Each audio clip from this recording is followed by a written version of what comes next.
শুরু হয়ে গেল আজকের দ্বৈরথ ডায়মন্ড হারবার এফসি বনাম কালীঘাট এমএস।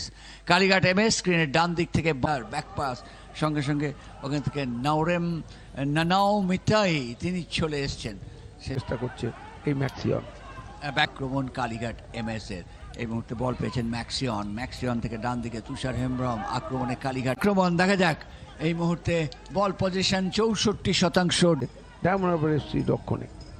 এবং একটি ক্ষেত্রে গোলের খুব কাছে পৌঁছে গিয়েছিল কালীঘাট এমএস। সাদুল হক তিনি মানুষের থেকে হেড পেয়ে, এবার কিন্তু মানুষ দেখা যাক গোল হতে পারে না।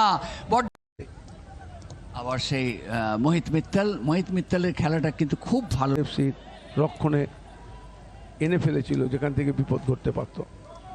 ওখানে গিরিক খোসলা সহজে তো কেউ কাউকে ছাড়বে না।